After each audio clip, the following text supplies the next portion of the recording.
one of my daughters actually pointed out to me, Mum, you're always on your phone. You're not listening to me. You've got your phone in your hand. And it was like dagger to the heart, that my daughter thought that phone was more important to me than listening to her. It was also at a very low point. It kind of was a bit of a kickstart that I need to make a change here. So actually the first thing I did was deleted all social media off my phone and put a post out and said, I'm just going to take a month off social media, which is quite tricky when, at the time my whole business was social media training and showing up on social media as a result to generate business. And I felt my mental health steadily improve. I was 100% more present with my children, which was a real game changer actually for me and their relationship, particularly in a tricky time when we were together all the time. To actually feel more present with them was actually really rewarding.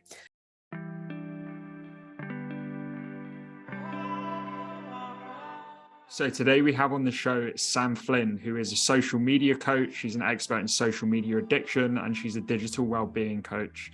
She's going to be talking about her own journey that led her through this topic of social media addiction, as it was actually her daughter that told her, you're spending way too much time on your phone, scrolling through the feed. And she had this epiphany that she needed to create change.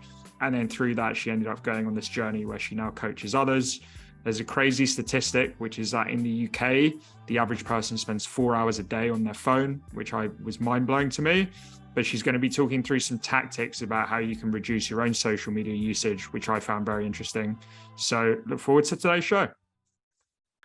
Okay, Sam. So I think this topic today I'm really excited about. I think all of us to some extent are social media addicts in some way if we have definitely. social media. But as I know, kind of every business often starts with a problem. And I imagine you starting your own business was some of your own addiction with social media. So I was wondering if we could start with that.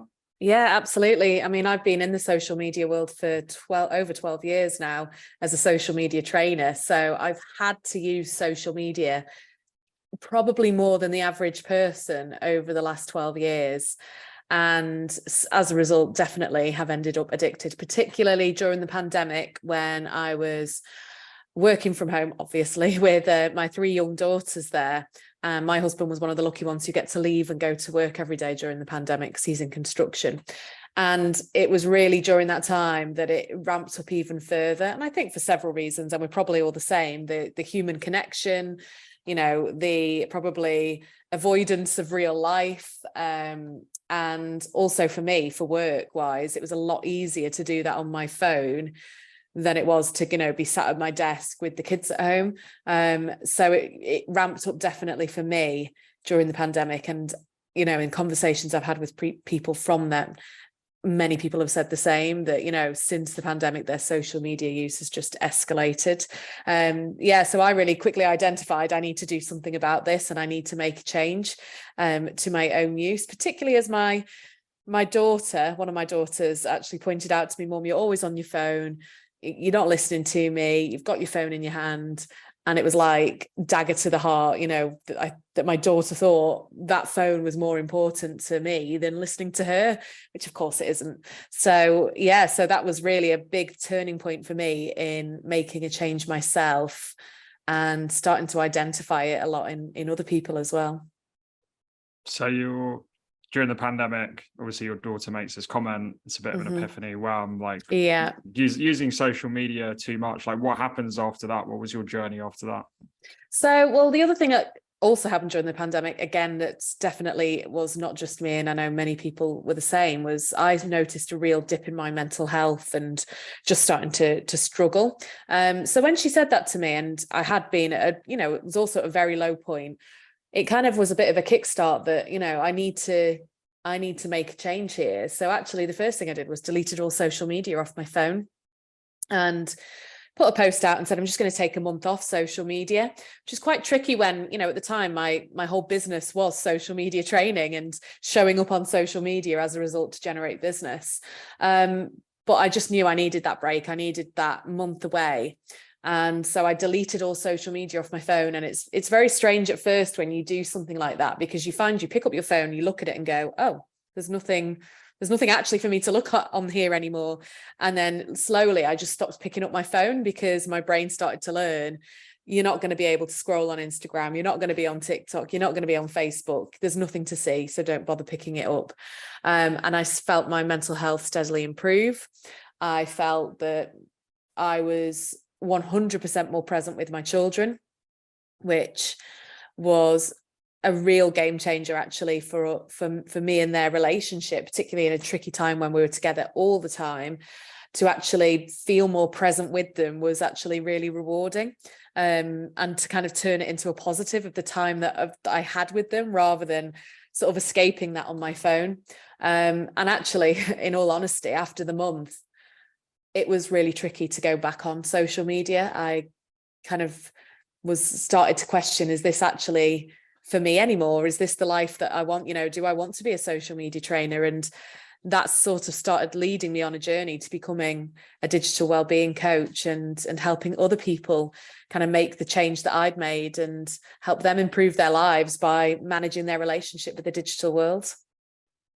So obviously what you did is, you could call it extreme, right? Some people would say it's sensitive. I guess it depends what side of the coin you're on, but, like going off social media for a month, especially if, that's your business essentially. Say someone's listening to this, and I'm sure there's going to be a lot of people, because I've definitely been in that space as well. And you're thinking, hey, I'm using social media too much at the moment. What are the first steps? What do you normally recommend someone does? Is it like you, I'm going to take a month off, or is there different ways? Well, no, that is absolutely the extreme, without a doubt. If you look at kind of other things that we have in our life, you've got this similar extreme. So there's the people who've suddenly identified they're completely addicted to alcohol and pour every bit of alcohol that they've got in the house down the sink. That's essentially what I did. Or there might be the person that goes, I just need to cut back a little bit from my drinking, so I'm not going to buy any wine this week in the weekly shop or whatever, so there's definitely variations of what you can do, and you don't need to go as extreme as deleting everything. So I would certainly recommend turning off notifications. If you are getting notified that someone's liked your Instagram post, commented on something, maybe you've got sort of favorites set up, so you get an alert every time they've posted on the platform, you're going to end up going on those platforms more and more. So turning off all notifications is a really good step to reducing your use. Also then having time barriers in place. So on my phone now, I do have some social media apps back on there, not all of them, but particularly the ones that are much easier to use on phones, such as TikTok and Instagram. But I have a 20-minute day barrier on my phone for social media. So I can't go over that unless I override it. And I'm quite strict with it, really. If I've hit my 20 minutes, then my time is up on social media for that day. And that really hones me in on actually making sure that I'm taking the actions I need to take as a business owner and marketing myself. I'm focusing my 20 minutes on conscious use rather than unconscious scrolling. So having time barriers in place, and most smartphones now will have this built in with the settings. So on iPhone, you've got screen time settings and downtime. On Android devices, you've got the digital wellbeing section on there. Or you could always use an external app. There's plenty of them out there that will kind of time block what you have access to. But that makes a huge difference as well. And it reminds you, because honestly, sometimes I think, how can it have been 20 minutes? Because we can just lose time so fast to social media. That makes a huge difference too. And then if you can hide it on your phone as well. I mean, I know I'm saying phones a lot. I know you can access it on desktop, but really it is, 90% of social media usage on your smartphone. So if you can hide it into folders rather than having it there on your home screen, the second you open your home screen, Instagram or TikTok is staring at you, kind of going open me. If you have it hidden away in folders, so you kind of have to scroll through your phone and look for that app, you're also less likely to open it. Yeah, I've actually done a couple of the things you were suggesting there. It definitely works. And I know you're something you talk about is like digital detoxes, right? And again, I imagine there's like lots of different types of digital detoxes. Someone could maybe like go into the mountains for a year to like a retreat, and then Sounds other blissful. people it's like 1 day or 2 days. So what kind of digital detoxes do you like recommend with your clients as well? Yeah, so the first thing I'd recommend is every time you go on holiday, it is a perfect opportunity to have a digital detox, because you're away from your home environment. You're away from the habit triggers. So usually, you know, people have certain triggers of picking up their phone, going on social media. And when you're on holiday, you're away from those triggers. So it's a perfect time to actually delete all social media off your phone. You can always put it back on when you are back home. But holidays, I think, are a perfect opportunity for a digital detox. So every time I go away, everything is taken off my phone, and it gets used for nothing more than, you know, taking pictures and WhatsApping them to family members to make them jealous. So without a doubt, holidays, but also things like, you know, maybe scheduling in 1 day a month, if more than that feels extreme. So just 1 day a month where you have a phone-free day, where you put it in a cupboard, or you through the kind of the screen time limits, you just deny access to all apps, so people can still ring you if you need that access. But you know, 1 day a month can make a huge difference, just knowing you've got that day off.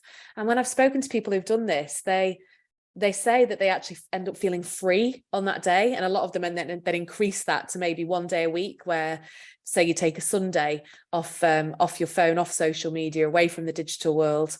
And you do, at first it's a bit uncomfortable because we're so used to being part of it. But over time you start to actually feel really free, and like you start to acknowledge just the impact it can be having on you negatively.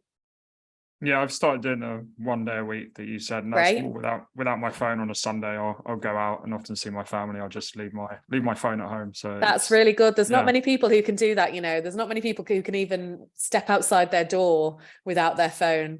Yeah. So that's brilliant. I think everyone can do it, but they put barriers Yeah, in their sorry, head. I yeah, of remember, I course. remember, I remember suggesting it to someone, and they were like, "Oh, I could never do that." I was like, "Just try it, right? It's like Yeah. anything. If you just try it, and as you said, you'll be like, oh wow, I actually feel much better now." So, Yeah, absolutely. As I say to my girls all the time, there's no such thing as can't. So yeah, I'm kicking myself for saying a lot of people think they can't do it, because you're right, they absolutely can. There's nothing stopping yeah, them. And so many people say things like, what if there's an emergency? Well, the good yeah, news is that you're probably the only person out walking, out doing stuff without a phone. So if there's an emergency, you'll be able to grab someone and say, there's an emergency, can you use your phone, please? You know, yeah, it's crazy how much we've come to rely on them, when actually 20 years ago, you know, smartphones weren't in existence, and we were happy to yeah, just leave the house and not worry about if there was an emergency or not. yeah. We all managed to survive. So. Somehow. I also saw before we started recording, you've got a video about like reducing your kids' usage. So something I thought we could take this out of the context, and you know, for people listening here that don't have kids, but say someone in your life, you think they're using social media too much, potentially they're Yeah. not even aware of it. How do you go about having that conversation with a loved one? Yeah, it's tricky, isn't it? Because no one likes to have a mirror put in their face and be told, God, you're always on your phone, you're always scrolling on social media. So I think the first step is to be a positive role model yourself, as a parent, as a friend, as a family member, by being aware of your own phone use and your own social media use, and making sure when you're not in their company, when you are in their company, that you're not scrolling yourself, because it's easy to actually see someone on their phone and think, oh yeah, I'll have a quick look on my phone. And it quickly highlights to them actually that, you know, oh, they're not using their phone right now, they're not on their phone. And then it's, you know, it is very, very tricky, particularly dealing with, say, teenagers. Obviously they were, you know, they're their own sort of breed, aren't they, in terms of the backlash you can get, but also friends as well. No one wants to have that uncomfortable situation where you're having dinner with someone, they're looking at their phone and actually want them to put the phone down. So I think it's more like doing it together. So rather than saying, I want you to stop using your phone while we're having dinner, saying, oh, I've got an idea, you know, how about we both put our phones in our pockets or our bags, and, you know, let's try and get through this whole meal without actually looking at our phones, so we can have some really good conversations. So when it's the we rather than the you, it makes it a lot softer, rather than being, you know, accusatory and being like, right, you're always on your phone, can you put it away please for this time while we're having dinner? Actually, you know, being the role model and saying, oh, let's both do it. Let's put our phones away so we can have a proper chat. We won't get interrupted. We won't be tempted to scroll. Let's put them out of sight. If it's extreme, if you think they're really bad, it might be worth sitting down with them and talking through, like, I've read this amazing book, or I've watched this brilliant video that's all about the negative impact social media can have and why we're all addicted. And, like, I've created lots of videos about that. So that could be a resource. Go look at this video I've just watched from this woman who's talking about this. And sort of then having a conversation like, here's some things I've started doing, what do you think you could do to help reduce your use? Because again, you're not kind of just going, hey, listen, you've been bad, you need to change, because no one responds well to that. No one. It's in human nature to hate it when someone shines a negative light on us.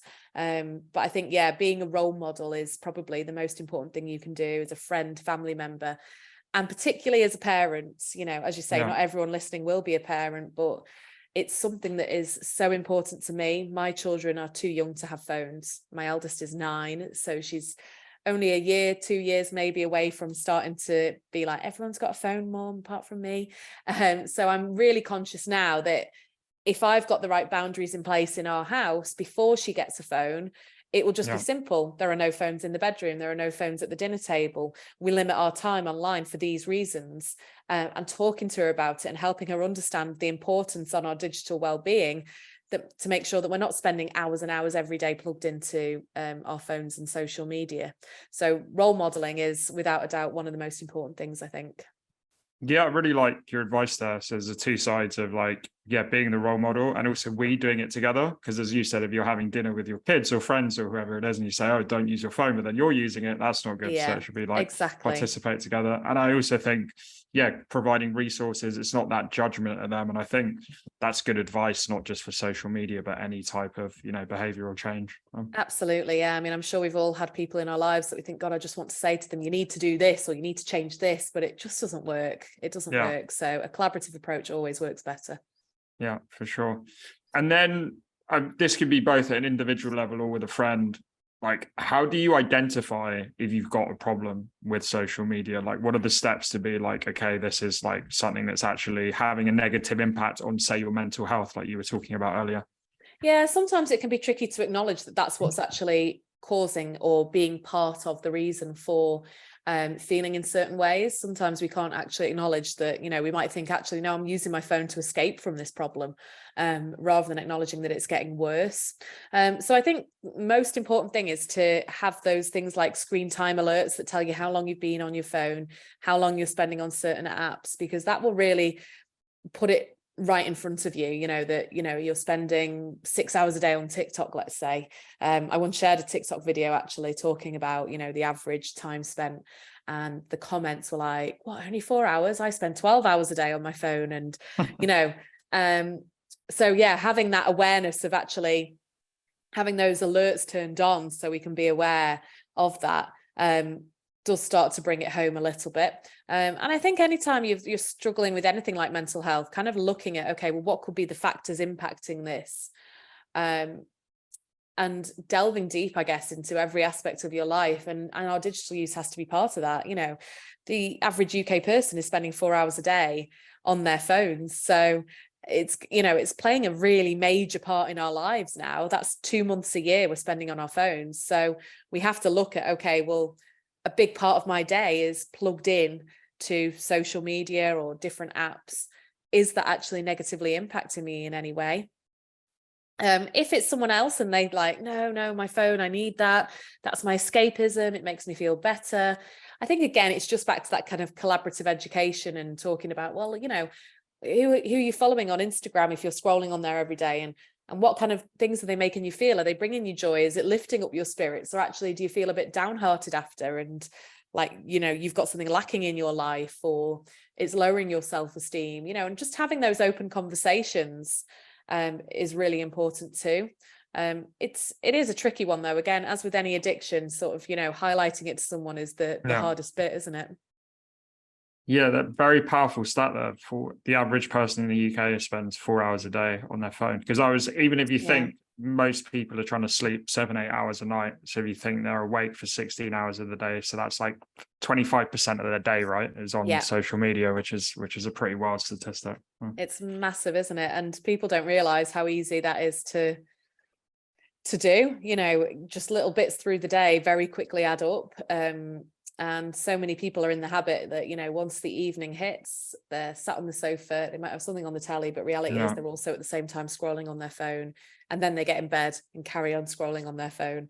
So you could even fit those 4 hours into the period from, before you go to bed. It is quite startling. So you mentioned something around like someone spending 12 hours on TikTok or a comment or something like that. Yeah. With your work, what's the most extreme example you've seen of someone with like social media addiction? Probably around there actually. I did a coaching program last year with someone who was not every day, but she said some days she could hit 13 hours a day.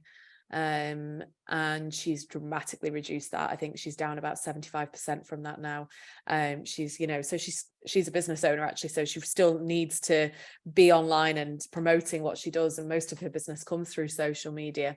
But now that's what her focus is. It's not scrolling, it's actually taking conscious action on there. So that's what we worked through, really. We worked through, well, why is it that you're picking up your phone? Because that's really important to start looking at. What is leading you to pick up your phone? Yes, for many of us it's just habit, but for other people it's avoiding the real world. It's boredom because they just don't have any other hobbies or interests in their life. It's because they're tired, they're sleeping poorly, and so their phone is like the easy way to gain a little bit back in their life. There's lots of deeper rooted issues that if you don't solve them, you're not going to solve the top level issue. So we kind of worked through that, and then we went through lots of steps, really. I mean, it's a big coaching program. It's not just a case of someone who's using it 4 hours a day and they think, okay, I'll just delete the apps for a day, or I'll, put screen time limits in place. This is really kind of taking step by step, baby steps, really, to lead it into a longer term habit of using it less. Interesting. So with this woman, I think this is an interesting topic because I'm just thinking about myself, right? The only social media I'm very active on is LinkedIn. And I do have to use it for business purposes and constructive purposes. So like posting daily or reaching out to someone. But often you go on, let's say LinkedIn, but I'm sure any social media platform works like this. And you go to do the task and then you get distracted scrolling through the feed, or even sometimes you don't even do the task because you get distracted by something else. So I think this brings us onto the topic of how can we use social media actually in a constructive versus a destructive way? Because like you said, with that woman and even yourself doing training, there is some good that can come out of social media, but we've got to manage it in the right way. So how do you go about managing social media so you get positive outcomes from it? Yeah, absolutely. It's all comes down to conscious use. So I will open up LinkedIn and be like, right, I'm opening up in my head, I'm saying I'm opening up LinkedIn right now so I can post a post. This is the post I'm going to do. Then after that, I need to reply to these messages or whatever it might be, respond to these comments. And that's what I'm going on LinkedIn for right now. So having that kind of conscious thought in your head, this is why I'm going on right now. And just trying to maintain that level of consciousness. So when you open LinkedIn and, there's a really interesting article, and actually it could be something really useful to you. It's right there at the top of your feed. And you think, okay, I'm going to post that post right now. I'm going to get that out there. I'm going to do what I came on here to do, but that article is going to be really valuable to me to read. And therefore I'm going to, after this, I'm going to open that article and I'm going to read it. And then another thing, particularly if you've got to use it in a marketing sense for business, is set a timer for use. It really hones you in when you're like, right, I've got a 10-minute window here that I can go on LinkedIn and take the action I need to take. Set a timer. You can even get like time blocking timers on Amazon and stuff now. Or you can obviously just use your phone as a useful use of it. And it hones you in because you think, God, I have to get this done and I've only got 10 minutes to do it. So I haven't got time to scroll mindlessly. And then I'd say the final thing is actually to give yourself time sometimes to have a scroll through LinkedIn, because that's important too, particularly in the marketing sense, to have conversations with other people, to see what other people are posting, to learn stuff yourself. But again, make it time bound. So often over lunch, I'll be like, right, I'm just going to spend 10 minutes having a scroll through, and that timer will go off and go, right, my 10 minutes is up, turn off LinkedIn, back to whatever it was I was working on before. So, allowing yourself that time, but having a deadline on it so that you're not caught up doing it for hours and hours on end. Yeah. Yeah, I like that, because often we do time blocks for other tasks, right? So I do sales training, and we're telling sales reps to time block to make calls, send emails, send proposals, whatever it is. But then with that stuff, that I guess it's almost that like guilty pleasure sometimes, where you're going on the social media. But again, it can be constructive, as you said, if you consciously do it and you're consciously like, okay, I'm setting aside 15 minutes twice a day, once a day, whatever it is, where I am seeing what's going on online, right? Yeah. The other thing I wanted to ask, I don't know if you get into like managing your feeds, whatever social media platform it is, in a certain way, because often I think people don't like manage their feeds, and then they've got maybe content they don't even want to see that's quite toxic. So is that work you do with your clients at all? Yeah, absolutely, because that's a really big that has a huge impact on our mental health, seeing things that are making us feel negative, lowering our self-esteem, just leaving us in a negative state, whether that's anger or sadness or whatever it might be. And of course, the algorithms now, the way they work is that if we spend time looking at things that make us feel negative and angry and sad, it's going to show more of that to us, because it's learning what we want to see. And so it's going to deliver more and more of that to us. So if we spend more time focusing and engaging with things that are positive and uplifting, that's going to help us see the right kind of things in our feeds. But also remembering things like you can choose to unfollow people, or at the very least you can choose to mute people, because I know sometimes you don't want to, if it's family members, for example, or colleagues or whoever it might be, you don't want to be seen to unfollow or remove that connection. So you can mute people so you don't see them on the feed. And similarly, you can, for example, with Instagram, if you see a post and think, because they do throw lots of suggested posts at you of things that you haven't chosen to follow, in the top corner of that post, you click on the settings of it and you say, I don't want to see posts like this.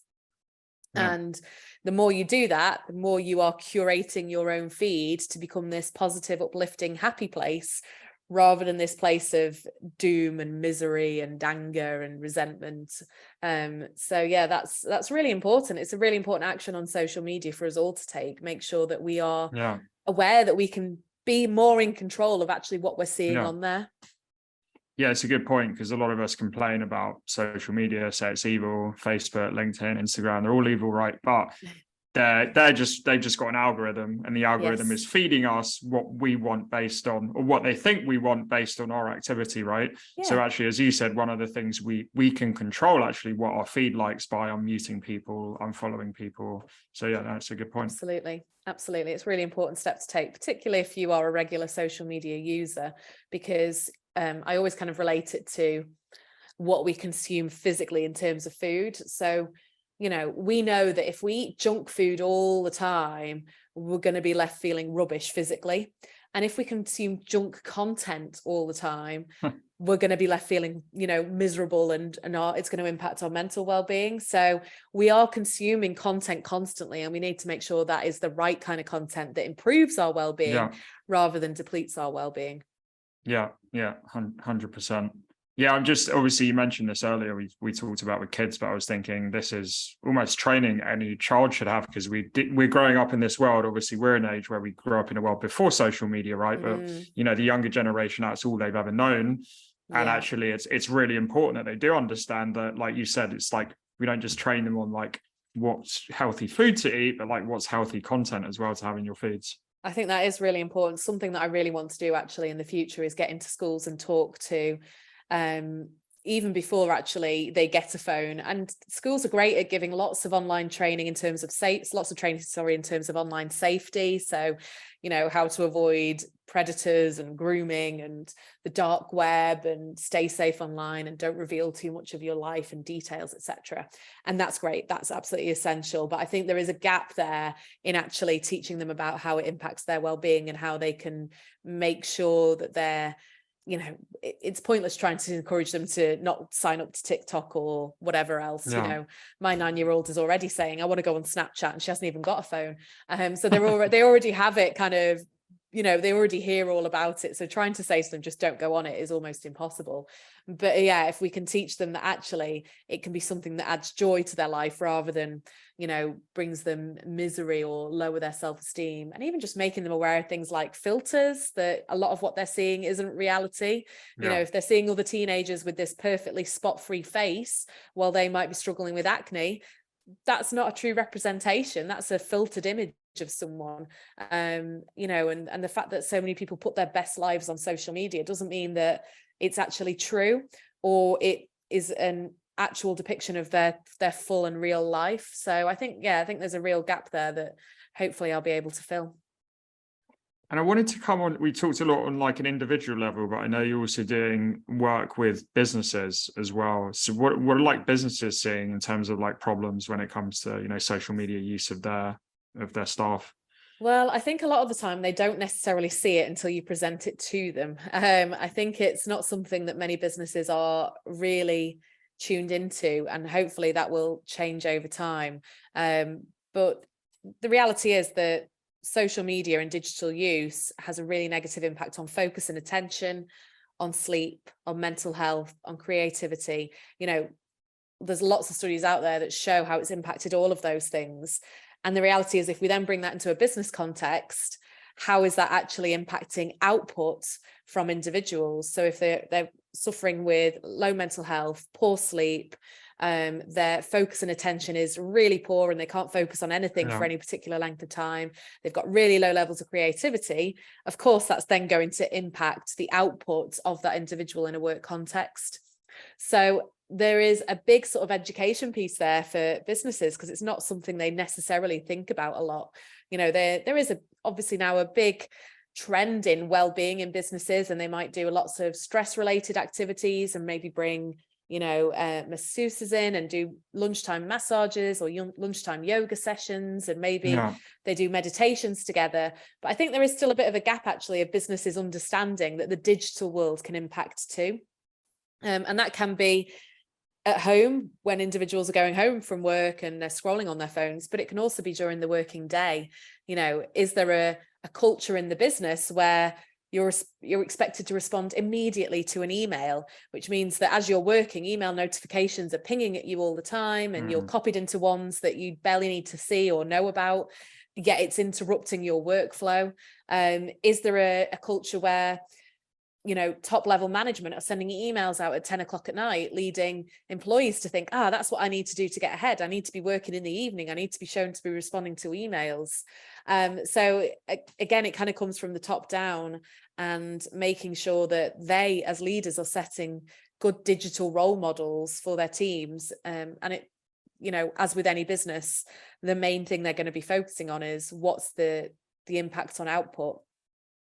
And I think once they realize there is a big impact, that's when they really start to understand that, you know, okay, it's time to make changes and time to help our employees with their digital use and make it a positive thing. Yes, essentially there's two sides to it. Obviously, it's like the well-being, mental health part, which we've already discussed. But then from an output, it's like the productivity, because if your team are scrolling through social media all day, that's taking time away from like actual work, right? Yeah, absolutely. You know, and I think there's one of the programs I do is in the workplace, delivering a training session essentially on what are the negative impacts that smartphone use and social media are having on our lives, and what steps can we take to reduce that, and what impact will that have on us in the workplace as well, and in our ability to perform our role to the highest level, because it does make a huge difference. Yeah. And so let's say, you know, there's a company, I think there's loads of companies out there, by the way, that will struggle from this. Is you kind of identified, your staff could be more productive, you know, let's just say LinkedIn in the world of sales. And I see loads of sales reps, they spend way too much time scrolling through LinkedIn. And as we talked about, LinkedIn can be super positive if you use it in a constructive way. You reach out to people, build your network, post, build a brand. But then on the other side, if you're just consuming and not creating on the platforms, they've kind of identified that's a problem. As a leader, how can they go about solving that? What do you advise leaders? Well, I think it starts with training, you know, and I think we can't just kind of go and go, right, this is it, you need to change your approach on here, it's not working, you know, you're spending too much time mindlessly scrolling. I think that's where it's actually important to run a kind of a program that opens their eyes to it more, and the negative impact that has, and why they're doing it, and the, you know, the impact that addiction and dopamine release has on the, you know, the desire to be scrolling on social media. Making people aware, I think, is really, really important. And then setting up and, you know, going through a digital culture change and going, okay, as a salesperson, yes, LinkedIn is an amazing tool. let's look at the key ways we can use LinkedIn as salespeople and the key things we want to avoid doing. And then you can then run that as a kind of, you know, a monthly catch up in a way of like, okay, how's everyone performing in this? So I think it's back to that togetherness, isn't it? Rather than highlighting one person and saying, you need to change, you're too busy scrolling. It's like, okay, as a company, as salespeople within this company, this is how we are using LinkedIn. This is how we need to use LinkedIn. These are the time, you know, the time elements involved in that. These are the actions we need to take. These are the actions we need to avoid taking. And then having that kind of accountability running through so that all the team members are bought into that. And then also with, you know, the problem with always being plugged in is then encouraging things like digital breaks. So, you know, encouraging people to get outside during their lunch hour, encouraging them to switch off from any digital during that time, having breaks during the day. You know, if I'm on a long journey driving, my sat nav says to me, pull over, you need to take a break. We need the same really now in a digital world where we're constantly staring at a screen. You need that 10 minutes to just get away from your screen. I know a lot of companies have things like mental health rooms and well-being rooms now, you know, getting away from your workspace and just taking 10 minutes for yourself. It makes a big difference during the working day. So advice is obviously similar, like on the individual or personal level. Like as a business leader, it's, you know, leading by example as well. Don't say, you know, stop scrolling through your feed, like it's affecting your productivity, and then you're at a business lunch and you're just there like scrolling through LinkedIn, right? Yourself. Yeah, absolutely. Again, it's that role modeling is vitally important, particularly in things like meetings now. I know so many people are working from home or hybrid working. There's less face-to-face meetings taking place. Doing things like encouraging the cameras being turned on as a leader, saying, please everyone turn your camera on. It doesn't matter what you look like. It doesn't matter if you're in your dressing gown. We just want to see faces. We need that, you know, eye contact connection, because that actually stops people as well in meetings scrolling on their phone. And you'd be surprised how many leaders don't turn their own camera on when they're leading a meeting with their team, which just really is so disengaging. So, you know, role modeling through the way that they run meetings, role modeling through meetings that are held in person as well. You know, having sort of set rules in meetings, like no phones on the desk while we're having a meeting. You know, we need to be present in the room, not picking up our phone because it's flashed up a notification. So yeah, absolutely. I think leaders have got a real responsibility to be digital role models. And how do you, it's more of a, I guess, philosophical, futuristic question here, but how do you see society adapting with social media? Are you more of like a pessimist and like things are going to get worse, we're going to become more like junkies with the social media? Or are you more optimistic for the future with, say, your kids, you know, in 20, 30 years? I am optimistic because it's in my nature. For a start, I'm a very positive person who's always looking for the positive and not the negative. So I am optimistic, and I think I'm reading more and more actually about people becoming more aware of use and the impact it's having. So that's always a good thing. I think the key is going to be on, again, education and just making people more aware of the negative impact it can have, but also on the platforms themselves. And I think some of them are getting good at this as well. Like, you know, Instagram, you can set it up so that it does alert you when you've spent X amount of time on the app. You know, there's an organization in America called the Center for Humane Technology, and they're doing a lot of work around this and training technologists in creating humane technology rather than inhumane. And I think also there's going to reach probably a saturation level at some point where, and we've seen it with Facebook actually, if you speak to a lot of Facebook users, you know, their use is sort of steadily declining now. And I think we all hit a saturation level with platforms.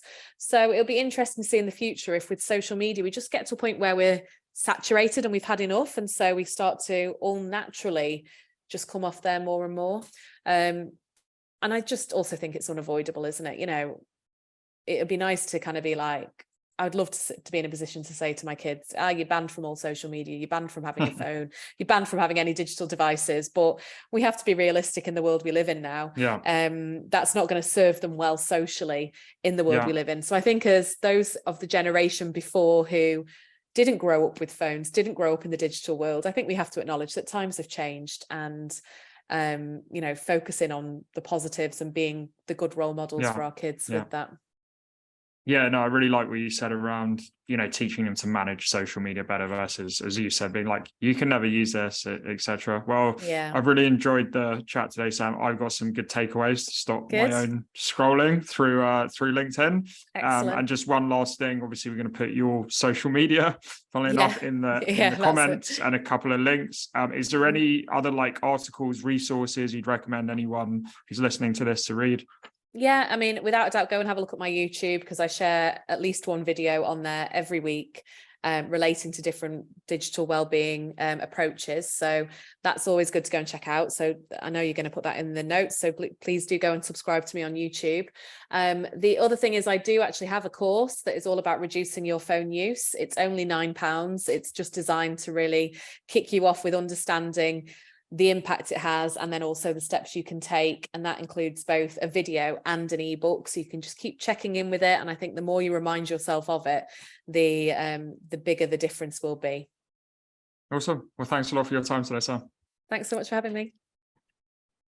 So some really great takeaways from today's show. Firstly, like, have small digital detoxes. Doesn't need to be a day or a week or a month like Sam did. It can just be for like an hour, 2 hours where you're not on social media, deleting apps off your phone or hiding them, and also using it consciously. So when you go on social media, have a purpose rather than just aimlessly scrolling through the feed.